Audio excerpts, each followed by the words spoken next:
Channel. இது போன்ற சுவாரஸ்யமான சம்பவங்களை தெரிந்து கொள்ள மறக்காம நம்மளுடைய சேனலை சப்ஸ்கிரைப் பண்ணி வச்சுக்கங்க. விஜய் என்ற ஒரு பையன் இருந்தான். அவனுக்கு சுமார் 21 வயது இருக்கும். இவன் ஒரு வேலைக்காக தனது அத்தை வீட்டிற்கு சென்றிருந்தான். விஜய் தனது அத்தையை முதன்முறையாக பார்த்தபோது அவள் அழகில் அப்படியே மயங்கி நின்றான். முதல் பார்வையிலேயே தனது அத்தையை உத்து உத்து பார்த்து கொண்டிருந்தான். ஏனென்றால் அவனது அத்தை பார்ப்பதற்கு மிகவும் அழகாக இருந்தாள்.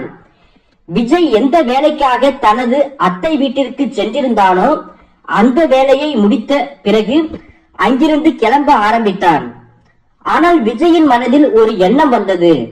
அடடா, இன்று என் அத்தை என்னை தங்கள் வீட்டில் தங்குவதற்கு அனுமதித்தால் நான் என் அத்தையுடன் சேர்ந்து இருப்பேனே. ஆனால் அவனது அதிர்ஷ்டம் அவனுக்கு கை கொடுத்தது.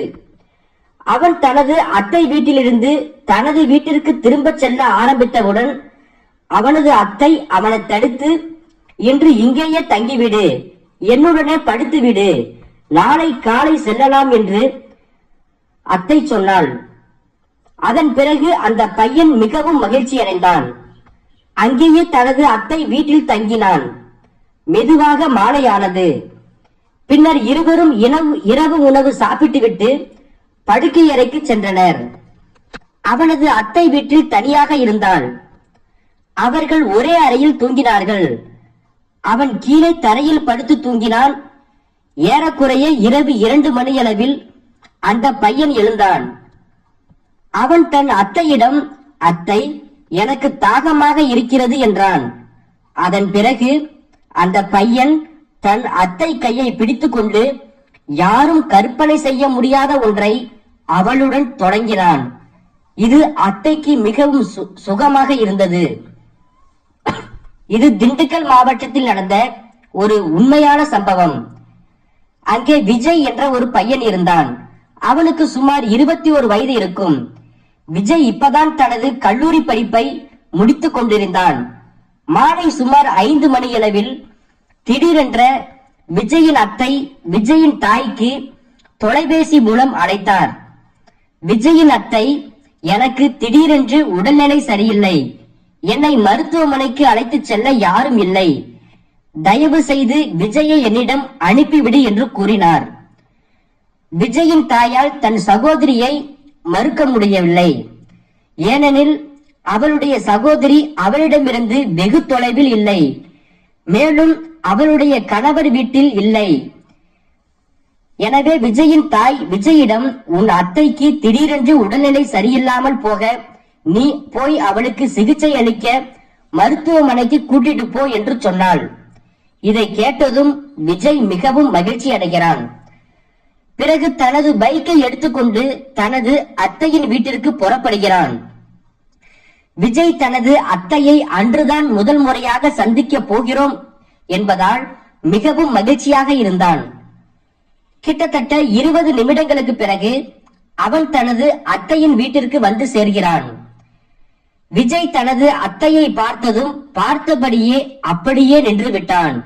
ஏனென்றால் அவனது அத்தை பார்ப்பதற்கு மிகவும் அழகாக இருந்தாள். விஜய் மட்டுமல்ல, யாராக இருந்தாலும் ஒரு முறை பார்த்தால் பார்த்தபடியே நின்று விடுவார்கள். விஜய் தனது அத்தையை பார்த்தபடியே இருந்தான். அவனது கண்கள் அவளை விட்டு நகரவே இல்லை. அவனுடைய அத்தை, விஜய், என்னாச்சு, இதற்கு முன்பு பெண்ணை பார்த்ததே இல்லையா என்று கேட்கிறாள். இதை கேட்டதும் விஜய், அத்தை, நான் நிறைய பெண்களை பார்த்திருக்கிறேன், ஆனால் உங்களைப் போல் ஒருவரை நான் பார்த்ததில்லை என்று சொல்கிறான். இதை கேட்டதும் விஜயின் அத்தை புன்னகைக்கிறாள். விஜய், நீ ஒரு பெரிய குறும்புகாரன் என்று இது மூலமாவே தெரிகிறது என்று சொல்கிறாள். விஜயின் அத்தையின் பெயர் சுகன்யா. அவளுடைய வயதை பற்றி சொன்னால் அவளுக்கு சுமார் 34 வயது இருக்கும். விஜயின் அத்தைக்கு இதுவரை குழந்தை கிடையாது. விஜயின் மாமா மும்பையில் ஒரு நிறுவனத்தில் பணிபுரிந்து வருகிறார். அவர் மாதத்திற்கு ஒரு முறை மட்டுமே வீட்டிற்கு வருவார். அதன் பிறகு விஜயின் அத்தை அவனை வீட்டிற்குள் அழைத்து சென்று விஜய்க்காக காபி போட்டு தந்தாள். இருவரும் உட்கார்ந்து காபி குடிக்க தொடங்கினர். பிறகு விஜய் தனது அத்தையிடம், என்ன அத்தை, நீங்கள் ஏன் என்னை இங்கு அழைத்தீர்கள்? உங்கள் உடம்புக்கு என்ன ஆயிற்று என்று கேட்டான். அதற்கு அவனது அத்தை, தெரியவில்லை விஜய், திடீரென்று காய்ச்சல் வந்துவிட்டது. என்னை மருத்துவமனைக்கு அழைத்துச் செல்ல இங்கு யாரும் இல்லை. உன் மாமாவும் இப்போது வெளியில் இருக்கிறார். அதனால்தான் நான் உன் அம்மாவுக்கு போன் செய்தேன். பிறகு உன் அம்மா உன்னை இங்கு அனுப்பி வைத்தார் என்று சொன்னாள். விஜயும், பரவாயில்லை அத்தை, இது என் கடமைதானே என்று சொன்னான். அதன் பிறகு விஜய் தனது அத்தையிடம், சரி அத்தை, பிறகு எனக்கு தாமதமாகிவிடும். ஏனெனில் மாலை 5 மணி ஆகிவிட்டது. நான் வீட்டிற்கு திரும்பச் சென்றால் எனக்கு தாமதமாகிவிடும் என்றான். இதை கேட்டதும் விஜயின் அத்தை, சரி, இப்போது நாம் போகலாம் என்றாள். அதன் பிறகு அவர்கள் இருவரும் பைக்கை எடுத்துக்கொண்டு அருகிலுள்ள மருத்துவமனைக்கு சென்று விஜய் தனது அத்தையை சிகிச்சை பெற செய்தான். அத்தைக்கு மிகவும் காய்ச்சலாக இருந்தது. சில மருந்துகளை வாங்கிக் கொண்டு மீண்டும் அத்தையின் வீட்டிற்கு திரும்பி வந்தான். திரும்பி வர சுமார் 8 மணி ஆகிவிட்டது. அத்தை வீட்டில் விஜய் தங்க வேண்டும் என்றுதான் அவன் மனதில் இருந்தது. ஏனென்றால் எப்படியாவது இன்று அத்தையின் வீட்டில் தங்க நேர்ந்தால் அத்தையுடன் பேசிவிடலாம் என்று விஜய் நினைத்தான். ஆனால் அவனால் நேரடியாக அத்தையிடம் இதை சொல்ல முடியவில்லை. இப்போது அவன், சரி அத்தை, நான் கிளம்புகிறேன், ரொம்ப இருளாகிவிட்டது என்கிறான். இதை கேட்ட விஜயின் அத்தை, நீ இரு, இன்றைக்கு இங்கேயே தங்கிவிடு, நாளை காலை சீக்கிரம் இங்கிருந்து புறப்படு, நான் உன் அம்மாவிடம் பேசிக் கொள்கிறேன் என்று சொன்னாள்.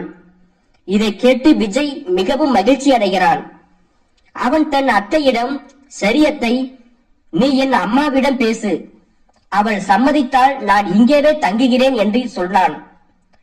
அதன் பிறகு விஜயின் அத்தை அவன் அம்மாவுக்கு போன் செய்து, இப்படி தாமதமாகிவிட்டது, ரொம்பவும் இரவு ஆகிவிட்டது, நான் விஜயை நாளை காலை அனுப்புகிறேன் என்று சொன்னேன். இப்போது விஜயின் அம்மா, சரி, தாமதமாகிவிட்டால் நாளை காலை வரட்டுமே என்று சொன்னாள். அதன் பிறகு விஜய் மிகவும் மகிழ்ச்சி அடைகிறான். ஏனென்றால் அவனது மனதில் ஒரே ஒரு விஷயம்தான் இருந்தது. இன்று நான் என் அத்தையை சந்தித்தே தீருவேன், ஆசை தீர செய்தே தீருவேன். ஏனெனில் அத்தை வீட்டில் தனியாக இருக்கிறாள். நான் அத்தையுடன் என் எண்ணத்தை நிச்சயம் நிறைவேற்றுவேன். மெதுவாக இரவும் ஆகிவிட்டது. இருவரும் ஒன்றாக அமர்ந்து இரவு உணவு சாப்பிடுகிறார்கள். சாப்பிட்ட பிறகு இருவரும் தூங்குவதற்காக அறைக்கு செல்கிறார்கள். அவர்கள் ஒரே அறையில் தூங்கச் செல்கிறார்கள். ஏனென்றால் அத்தை வீட்டில் தனியாக இருந்தார். அவரது மாமா அங்கில்லை. அதனால் அவர்கள் ஒரே அறையில் தூங்கலாம் என்று நினைத்து ஒரே அறையில் தூங்கச் சென்றார்கள். விஜய் தரையில் படுத்து தூங்க முயற்சிக்கிறான். ஆனால் அவனுக்கு தூக்கம் வரவில்லை. அவன் நினைக்கிறான், ஏதாவது செய்ய வேண்டும். ஏனென்றால் இப்படி ஒரு வாய்ப்பு மீண்டும் கிடைக்காது. இன்று இந்த வாய்ப்பை இழந்தால் மீண்டும் இதுபோல ஒரு நல்ல வாய்ப்பு கிடைக்காது என்று புலம்பினான் மனதிற்குள். விஜய் சிந்திக்க தொடங்குகிறான். அவன் படுத்திருந்த இடத்தில் இருந்து எழுந்து தன் அத்தையின் இடத்திற்கு அமர்ந்து சென்றான். அவன் தன் அத்தையின் காதில் மெதுவாக சொல்கிறான், அத்தை, எனக்கு மனசு சரியில்லை என்று. அவன் அத்தை விழித்திருந்தாள். எல்லாவற்றையும் கேட்டுக்கொண்டிருந்தாள். ஆனால் தூங்குவது போல் பாசாங்கு செய்தாள். ஆனால் விஜய் தன் அத்தையிடம் 2-3 முறை, அத்தை, எனக்கு மனசு சரியில்லை என்று சொல்லும் போது அவனுடைய அத்தை எதுவும் சொல்லவில்லை. விஜய் அவனின் காதுகளில் சத்தமாக, அத்தை, எனக்கு உங்களை ரொம்ப பிடிக்கும் என்று கத்தினான். அதை கேட்டதும் அத்தை எழுந்து, எதுக்கு பிடிக்கும், என்னிடம் எதை பிடிக்கும் என்று கேட்டாள். விஜய் தன் மனதில் இருந்ததை அவளிடம் அப்படியே சொன்னான். அத்தை, உங்களை முதல் முறை பார்த்தபோது என்ன நடந்தாலும் சரி, உங்களை போல் ஒரு அழகி இந்த உலகில் இல்லை என்று என் மனதில் சொல்லி உறுதி செய்து கொண்டேன். இதற்கு பிறகு விஜய் மெதுவாக அத்தையிடம் சிரித்து பழக ஆரம்பித்தான். விஜய் தன் அத்தையை கேலி செய்து பின்னர் அவன் வேலைகளில் சந்தோஷமாக ஈடுபட தொடங்கினான். தான் யார் என்பதை அவன் மறந்தே விட்டான். அடுத்த நாள் காலை அவர்கள் இருவரும் உட்கார்ந்து தேநீர் மற்றும் காலை உணர்வு சாப்பிட்டார்கள். விஜய் தன் அத்தை வீட்டிலிருந்து திரும்பி செல்லும் போது அவனது அத்தை, விஜய் வீட்டுக்கு அடிக்கடி வந்து போ என்று சொல்கிறாள். அவளுக்கு குழந்தை இல்லாததால் விஜயை தன் குழந்தையாகவே நினைக்கிறாள். அதற்கு அவனும், சரி அத்தை, உங்களுக்கு எப்போது வேண்டுமானாலும் நீங்கள் என்னை அழைக்கலாம், நான் உடனடியாக உங்களிடம் வருவேன் என்றான். விஜய்க்கு நேற்று இரவு நடந்தது எல்லாம் கனவு என்று காலையில்தான் தெரிந்தது. விஜயின் அத்தை ஒருபோதும் அவள் கணவனுக்கு துரோகம் செய்ய விரும்பவில்லை. விஜய் தன் அத்தையை மனதில் நினைத்துக் கொண்டே வீடு திரும்பினான். அத்தையுடன் கனவில் நடந்ததை நினைத்து மனம் வருந்தினான். பிறகு அத்தையை தன் அம்மா போல் நினைத்து கொண்டான். இந்த கதை பிடிச்சிருந்துச்சு அப்படின்னா மறக்காம உங்களுடைய கருத்துக்களை கீழே இருக்கிற கமெண்ட் பாக்ஸ்ல கண்டிப்பா சொல்லுங்க. சப்ஸ்கிரைப் பண்ணி வச்சுக்கோங்க. தேங்க்ஸ் ஃபார் வாட்சிங்.